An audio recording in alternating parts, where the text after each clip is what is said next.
we understand from this conversation up to this point was that Power Africa gave us the foundation where archaic utility companies were forced into some certain frameworks along with government regulations being changed. So private companies could actually play a part in the power sector, power or energy sector in their respective countries, basically, right? And you mentioned financing, Correct. right? It liberalized financing, so private companies could actually get financing for the projects that they might want to do. Um, Based on that, right? We just beyond generating clean power, what role does Zago see for renewables? I think as you were mentioning that most of the ecosystem is hydropower, which is a renewable.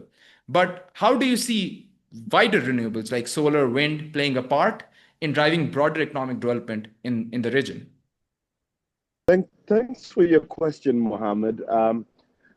From our perspective as Zago Africa, I think we realized that the future of grid systems were not, in fact, centralized as you have in the West, but more so distributed.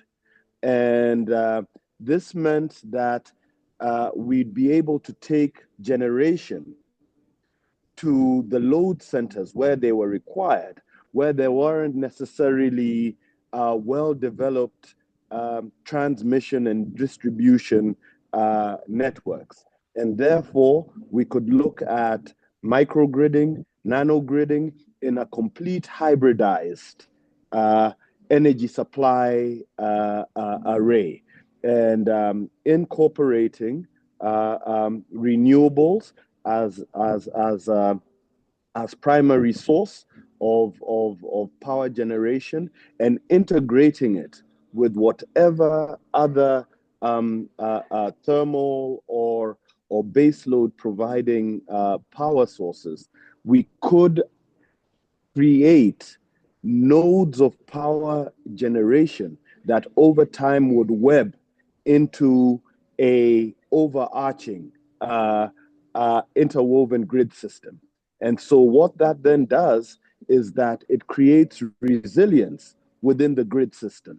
Because if one node were to go down, then the rest of the grid system is functional, because you have all these generation points rather than one centralized mega supply that if that then got cut out, then you're looking at national blackouts and load shedding.